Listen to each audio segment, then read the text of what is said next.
शकतात का गॅजेट शिंदे समितीकडून लागू करायला? चूक काय आमची? वंशावळ समिती बंद पडलेली 4.5 पावणे 5 महिने झाले. 6 महिने झाले कक्ष बंद पडले. काय चूक आहे आमची? काय प्रॉब्लेम काय तुम्हाला? सातारा संस्थांचं गॅजेट घ्यायला अडचण काय? बॉम्बे गव्हर्नमेंटचं घ्यायला काय अडचण? जवळपास 11 महिने झाले त्या त्र्यंबकेश्वर संस्थांमध्ये खोल्याचे खोल्या भरून पुरावे पडून आहेत, कमून नाही घेतले? काय चूक आहे?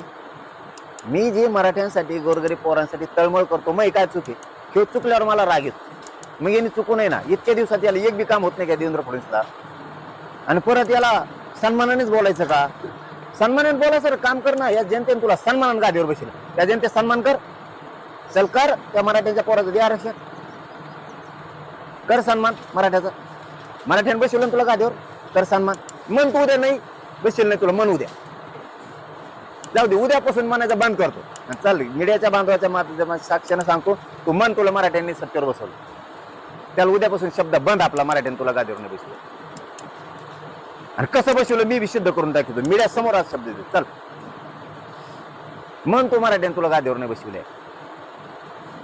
आणि मग जसं सन्मान केला ना मराठ्यांनी, तसा मराठ्यांना सन्मानाने द्यावा लागतं, तेव्हा सन्मान मिळत. काहीच करेन ना तू, कवर सहन करू मी. पोरानं आत्महत्या केलं, जीव जातो आमचा इथं. तुला काय माहिती? तुला काय माहिती? पोरीसाठी तू तिथं 50-25 मीटर असन, ते जास्त बी नसन, 500 बी मीटर नसन, ते सागर बंगला ते वर्षा नाही जात. तू शब्द लेकीचा शब्द डावलून आमच्या लेकी लागल्या आत्महत्या करायला. बाळा भेदभाव करू नको ना. तू ते चांगलं दुसऱ्याचं ते कार्ट याला मुख्यमंत्री म्हणते का? आणि मग यासाठी नेमितो. आणि तिथं त्या एखाद्या तळ्यात जर पैसे टाकले, ते सारमाड्या का खारमाड्यात येऊ त्या परळीचं एखाद्या तळ्यात किंवा 5-50 कनिंग जर भरून आणल्या तरी पैसे राहतील इतके. तिथं नाही का तो ईडी कुठे गेली आता? कोण बेड्या उडी तिथं काय? आता काय डोळे गेले का तुमचे? आता ते आरोपी पकडेन ते ना तुम्हाला आणखीन हे नाही जमत का? नुसतंच मी सगळे बरोबर करतो. काल त्या आष्टीला म्हणला वाटतं एकालाही सोडणार नाही. धरले कोण सोडायला? कोण धरले?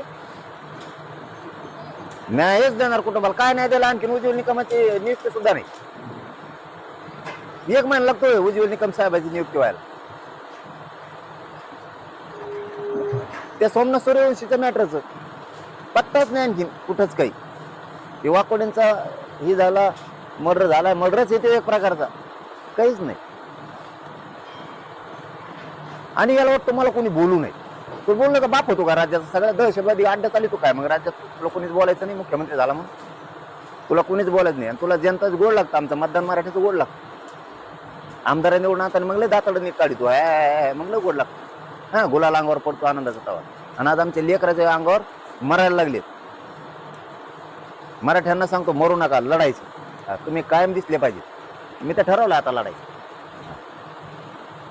आमरण उपोषण आपण करत नाही, आता लढायचं ठरवलं.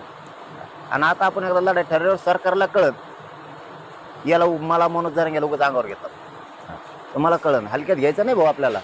तुम्ही हलक्यात घेऊन जर चूक केली ना तर बेकार होऊन देवेंद्र फडणवीस. आता रस्त्यावरच लढायचं. मराठ्यांच्या पोराने आत्महत्या करायची नाही. तुम्ही तुमच्या आईबापाला दिसले पाहिजे. सुशिक्षित बेकार म्हणून दिसू द्या, पण आत्महत्या नको. कायम तुम्ही आपल्या आईबापाला दिसत नाही. कमीत कमी आईबापाला दिसता. आणि असं कोणासाठी फाशी घेऊन मारण्यापेक्षा लढून मरू ना. आईला जगलो तर जेलमध्ये कुटुंब भेटायला तरी येईन आपल्याला. असं कुठं यायचं मेल्यावर भेटायला? कायम जीवन संपल्यावर भेटायला यायचं कुठं? असं जेलात राहिलं तरी आपलं कुटुंब भेटायला येईन आपल्याला. महिना 15 दिवसाला भेटायला येता येतं तिथे. दिसतो तरी ना जगात.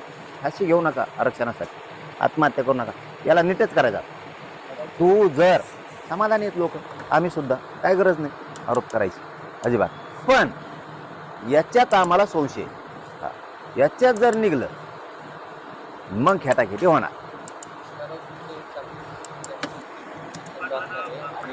मुंबईला केव्हा जाणार असतात म्हणजे पहिल्यासारखेच कोणती मराठा घेऊन जाणार? हे साखळी उपोषण बेमुदत. हे साखळी उपोषण बेमुदत आहे.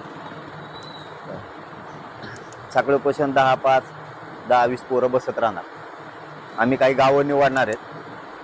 त्या गावाचे लोक रोज 10-5 येऊन बसणार. साखळी उपोषण सुरू होणार आणि हे लोण हळूहळू राज्यात प्रत्येक गावात सुरू होणार आहे. साखळी उपोषण प्रत्येक गावात. इथं एकदा 15ला बसलं की हळूहळू प्रत्येकाच्यात होणार. इथं आम्ही काही ठराविक गावं मिळून ठरवणार आहेत की रोज एका गावाने बसवायचं. गावाने म्हणजे 10-5 पोरं आहेत ते काय आम्ही हे साखळी उपोषण आता बेमधून सुरू ठेवणार. 10-5 पोरं बसणार. असं काय लाखांनी बसणार नाही. प्रत्येक वेळेस आम्हाला काय दाखायची गरज नाही. कोणी म्हणतोय म्हणून आम्हाला काही करायची गरज नाही. काही जण म्हणते याच्या मागं लोक नाही. लाखभर लोक रोज घेऊन येऊ का संग रोज. ज्या टायमाला हाक मारले ना त्या टायमाला डोळे फाकलेले त्यांचे. हेच येत ना हे राजकारणी नेत्यांचे पाय चाटून जगणारे लोक आमच्यावर जे नाव ठेवतात ना, ज्यावेळेस हाक मारतात ना त्या टायमाला जे नाव ठेवतात ना, ज्यावेळेस हाक मारतात ना त्या टायमाला कसलंच ग्राउंड बसायला राहत नाही. कसलंच. आपण एकदा दाखवू. आता आम्ही निवडणूक झालेली त्याच्यामुळे एकदा दाखवू. मग आम्हाला नाही 5 वर्ष दाखवायची गरज. एकदा दाखवू कोण आम्ही मराठी माग आहेत का नाहीत का पुढे एक कार्यक्रम लावून आम्ही एकदा दाखवू मराठी कसे आहेत. म्हणजे त्यांचं तिथून पुढं बंद होऊन जायचं. दुसरा तुमचा प्रश्न होता की मुंबईला आम्ही 2-3 दिवसातच घोषणा करणार आहे तारखेची. कोणत्या तारखेला आम्हाला पाणी जायचं. आम्हाला ग्राउंड तर बघू द्या एकदा. कारण ह्यावेळेस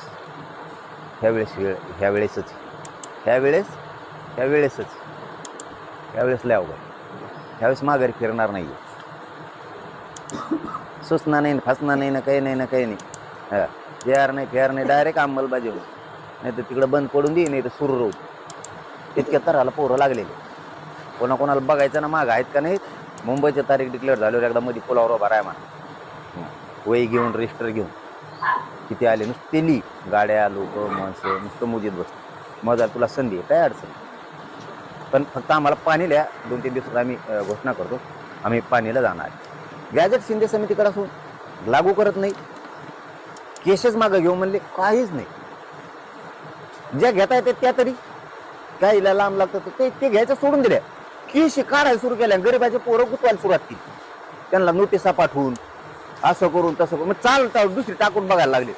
जमताय का कसं. जमणार नाही. देवेंद्र फडणवीस जमणार नाही.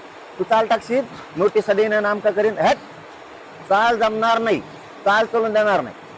मग जर जास्त डोकं खराब झालं तर तुला माहित नाही काय होत असतं. आता अनुभव तू घेशील. आता मुख्यमंत्री तू ये. तू असं नाही खेटायचंच का तुला इच्छाच आहे का तू खेटायचं तर तुला बेकार होईल.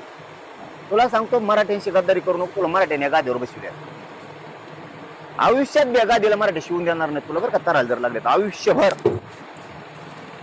तोही मग जेवढी टोळी धनंजय मुंड्यासारखी तशी मग त्या टोळीला पुऱ्या राज्यात लोक शिवूच देणार नाहीत त्या सत्याच्या गादी.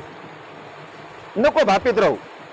मराठ्यांमुळेच आलेला आहे. मराठ्यांशिवाय राज्यात कोणाचंच पान हलू शकत नाही. महाविकास आघाडीचं नाही महायुतीचं नाही. नको याच्यात येऊ. एसी काढायचं मागं घ्याय सोडून तिसऱ्याच नोटीस द्यायला लावतोय काय. तू लोकांना येडत का.